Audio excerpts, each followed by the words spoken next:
بسم اللہ الرحمن الرحیم۔ تراویح کے مسائل کچھ جو بہت زیادہ امپورٹنٹ ہیں وہ میں آپ لوگوں کے ساتھ شیئر کر دیتا ہوں۔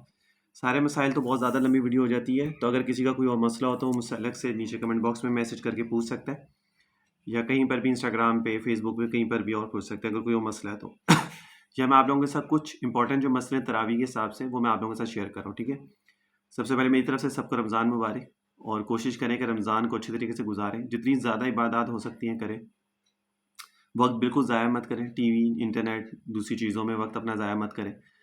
رمضان کے مہینے کی عبادت پورا سال اس کا آپ کو جو پھل ہے نا وہ ملتا ہے، ایک مہینے کی عبادت کا آگے 11 مہینے آپ کو اس کا فائدہ پہنچے گا، اس کی برکات جو ہے نا وہ آپ کو ملتی رہیں گی، چاہے وہ رزق میں ہے، چاہے وہ پریشانیوں ہیں، چاہے مصیبت کا مسئلہ ہو، چاہے کوئی بھی اس طرح کی ہو، اللہ تعالیٰ اس رمضان کے مہینے سے بہت زیادہ برکات عطا فرماتے ہیں، تو اس کو ضائع مت کیجیے گا۔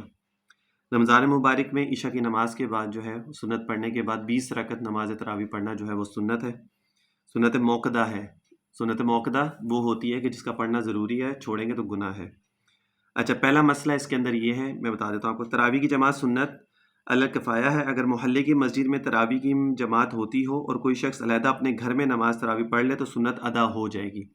محلے کی مسجد میں بھی اگر تراویح ہو رہی ہے اور اگر کوئی انسان گھر میں نماز پڑھ رہا ہے تو تب بھی ہو جائے گی، اگرچہ مسجد اور جماعت کے ثواب سے محروم رہے گا۔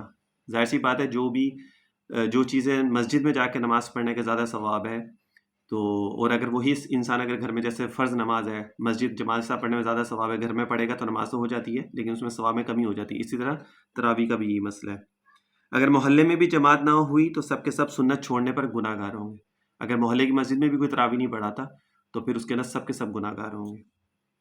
تراویح میں پورا قرآن مجید ختم کرنا بھی سنت ہے۔ کسی جگہ حافظ قرآن سنانے والا نہ ملے یا ملے مگر سنانے پر اجرت معاوضہ طلب کرتا ہو۔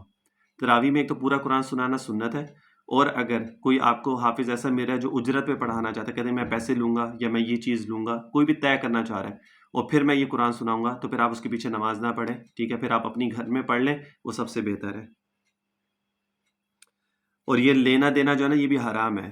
یہ جو دیتے ہیں نا کہ جب قرآن ختم ہوتا ہے تو پیسے دیتے ہیں، سوٹ، مٹھائیاں اور یہ بات تقسیم کرتے ہیں، حافظ کو دیتے ہیں، یہ جائز نہیں ہے دینا، ٹھیک ہے۔ لیکن علماء نے اس میں یہ صورت نکال دی ہے کہ یا تو اس کو آپ پہلے دے دیں، یعنی قرآن اگر آج ختم ہو رہا ہے تو 2 دن پہلے اس کو دے دیں تو وہ اس دن کے حساب سے نہیں ہوگا، تو وہ اس میں تھوڑی بہت رعایت ہے، یا پھر اس کو بعد میں دے دیں، 1-2 دن بعد دے دیں، اسی دن نہ دیں، وہ پھر ٹھیک نہیں ہے۔ جمہور علماء کا فتویٰ یہ ہے کہ نابالغ کو تراویح پڑھانے کے لیے آگے مت کھڑا کریں جو ابھی بالغ نہیں ہے، ٹھیک ہے۔ اسی طرح جو داڑھی کاٹنے والا ہے، جو سنت مطابق جس کی داڑھی نہیں ہے، اس کو بھی آگے مت کھڑا کریں۔ ہاں، اگر کوئی 5-7 لوگ ہیں، ٹھیک ہے، یا زیادہ لوگ ہیں اور ان میں سبھی ایسے ہی ہیں کہ جو داڑھی کاٹتے ہیں، داڑھی منڈے ہیں، یعنی شیو ہے، سارے ایسے ہی ہیں، تو پھر اس میں سے اس کو آگے کر دیں کہ جو قرآن کو سب سے اچھا جاننے والا ہو، پڑھنے والا ہو۔ بعض لوگ یہ سمجھتے ہیں کہ اگر روزہ نہیں رکھا تو تراویح کی نماز جو ہے وہ نہیں ہوگی، اگر ہم نہیں پڑھے تو پھر روزے پہ اس کا فرق پڑے گا، ایسا نہیں ہے۔ ہر عبادت اپنی جگہ، روزے کی عبادت اپنی جگہ ہے، تراویح اپنی جگہ ہے، نمازیں اپنی جگہ ہے، قرآن پڑھنا اپنی جگہ ہے، سب اپنی جگہ ہے۔ کسی کی وجہ سے کسی چیز کو چھوڑتے ہیں، اگر کوئی روزہ رکھتا ہے تراویح نہیں پڑھتا تو تراویح کا گناہ گار ہوگا، روزے کا اس سے کوئی فرق نہیں پڑے گا۔ اسی طرح اگر کوئی تراویح پڑھتا ہے، روزہ رکھتا ہے، نمازیں چھوڑ دیتا ہے، نمازیں نہیں پڑھتا، تو نمازوں کا اس پہ گناہ گار ہوگا، نماز اور تراویح کا اس پہ اثر نہیں ہوگا۔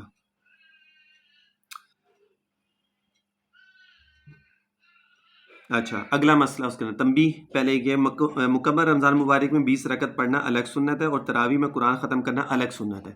یعنی 20 رکعت تراویح پڑھنا یہ الگ سنت ہے، اور تراویح کے اندر قرآن کو سنانا یہ الگ سنت ہے، یہ دونوں الگ الگ ہیں، ٹھیک ہے۔ اس لیے دونوں کا اہتمام ضروری ہے۔ بعض حضرات کوتاہی یہ کرتے ہیں کہ 8 یا 10 تراویح پڑھ لیتے ہیں، پھر گھر آ جاتے ہیں، تھک جاتے ہیں، یا بعض ایسے ہوتے ہیں کہ ایک دن ایک جگہ پڑھ لی، ایک دن ایک جگہ، ایک مسجد میں تراویح پڑھ لی، ٹھیک ہے، تو تراویح تو ہو جائے گی، اس میں تو کوئی مسئلہ نہیں ہوگا، لیکن جو قرآن سننے کی جو ایک سنت ہے نا، پورا قرآن سننے کی سنت، اس سے انسان محروم رہ جاتا ہے۔ تو کوشش یہی کرنی چاہیے کہ جہاں پہلے دن آپ شروع کریں قرآن سنانا تو وہیں پر ہی اینڈ بھی وہیں کریں، پورا قرآن ایک ہی مسجد میں سنیں، تاکہ آپ پورا قرآن جو سنت ہے نماز کے اندر سننا وہ بھی آپ کی پوری ہو جائے گی۔ اچھا، اور پھر اس کے اندر ایک یہ بھی صورت ہے کہ بعض لوگ جو گھروں میں تراویح پڑھاتے ہیں یا مسجد میں پڑھاتے ہیں تو جلدی بھی قرآن ختم ہوتا ہے، بعض جگہ کہیں 27 کو ہوتا ہے، کہیں 25 کو ہو جاتا ہے، کہیں 20 کو ہو جاتا ہے، کہیں 15 کو ہو جاتا ہے، کہیں 10 روزہ بھی ہوتا ہے۔ پھر اس کے بعد کیا ہوتا ہے نا کہ لوگ جو گھروں میں اکثر ہوتا ہے، مسجدوں میں خیر تراویح چلتی رہتی ہے، لیکن جو گھروں میں ہوتا ہے وہ پھر چھوڑ دیتے ہیں تراویح سنانا۔ 10 کو اگر ختم کیا، 15 کو ختم کیا، تو 15 دن کی تراویح گھر میں نہیں ہو رہی، پھر وہ چھوڑ دیتے، تو یہ بھی ٹھیک نہیں ہے، یہ بھی جائز نہیں ہے۔ تراویح پورا مہینہ جو ہے نا وہ تراویح ہونی چاہیے، پھر اس کے بعد چاہے صورتوں سے پڑھ لیں۔ اسی طرح جس نے قرآن ایک دفعہ پورا سن لیا 10 روزہ یا 15 روزہ، اس کے بعد 15 دن وہ کہیں پر بھی نماز پڑھ لے، تراویح پڑھ لے، کسی بھی مسجد میں پڑھ لے، کوئی حرج نہیں ہے اس کے اندر۔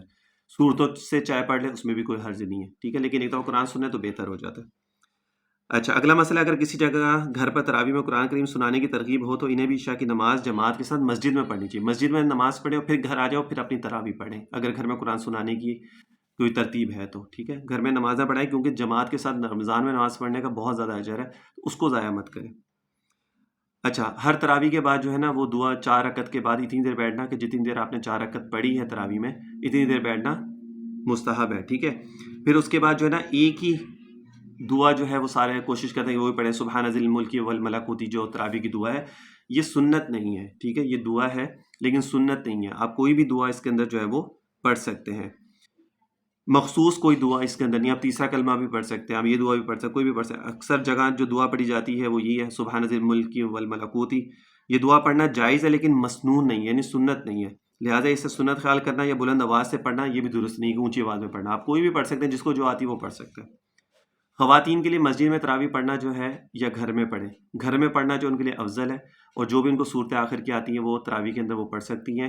کھڑے ہو کے پڑھنا مشکل ہے تو وہ بیٹھ کے بھی پڑھ سکتی ہیں، اس میں کوئی حرج نہیں ہے۔ الگ سے مسجد میں جا کے اہتمام کرنا یا کسی غیر محرم کے پیچھے کھڑے ہو کے نماز پڑھنا تو وہ بھی مناسب نہیں ہے، ٹھیک ہے۔ ہاں، اگر کوئی محرم ہے، گھر کا ہی ہے اور محرم بھی ہے تو آپ اس کے پیچھے نماز پڑھ لیں تو کوئی حرج نہیں ہے، لیکن عورتوں کے لیے گھر میں پڑھنا تراویح جو وہ افضل ہے۔ نماز کے لیے مسجد میں جانا، کوئی اہتمام کرنا وہ ضروری نہیں ہے۔ تراویح یا صلاۃ التسبیح میں عورت کی امامت جو ہے، عورت کی امامت نہیں ہوتی، چاہے صلاۃ التسبیح ہو چاہے تراویح ہو۔ فقہا نے عورت کی امامت مکروہ لکھی ہے، اس لیے عورت کے لیے امام بن کر تراویح کی نماز پڑھانا جائز نہیں ہے۔ نیز نوافل کی جماعت مردوں اور عورتوں دونوں کے لیے ہی مکروہ ہے، اس لیے صلاۃ التسبیح کی جماعت ادا کرنا بھی درست نہیں ہے۔ تراویح کے لیے عورت کی نماز کرانا وہ بھی جائز نہیں ہے، مکروہ ہے، اور اگر نفل نماز ہے صلاۃ التسبیح جیسے ہے تو اس کے لیے بھی عورت کی نماز کرانا یا مرد کی، دونوں کے لیے وہ چیز مناسب نہیں ہے۔ اچھا، ٹی وی پر اگر کسی مقام سے تراویح کی نماز براہ راست نشر ہو رہی ہے، جیسے حرمین یا مسجد نبوی کی ٹی وی کے اوپر آ رہی ہوتی ہے، تو اس کی اقتدا درست نہیں ہے۔ اب ایسا نہیں ہے کہ آپ نے ٹی وی پہ تراویح چل رہی ہے، آپ اس کے ساتھ اپنی نماز نیت مان لیتے اور اس کے ساتھ ساتھ نماز اپنی پڑھ لیں، تو یہ بھی جائز نہیں ہے، کیونکہ مقتدی اور امام کا مکان ایک ہونا صحت اقتدا کی شرائط میں سے، یعنی ایک جگہ کا ہونا ضروری ہے، ٹھیک ہے۔ الگ الگ جگہ پہ آپ لوگ نماز اس طرح نہیں پڑھ سکتے۔ تو امید ہے کہ یہ بہت سارے امپورٹنٹ مسائل ہیں جو بہت زیادہ روٹین میں یہ چیزیں چل رہی ہوتی ہیں، تو اس لیے میں نے آپ کے ساتھ شیئر کر دیا۔ اگر اس کے علاوہ کوئی اور مسئلہ ہو آپ لوگوں کا تو آپ لوگ مجھ سے پوچھ سکتے ہیں۔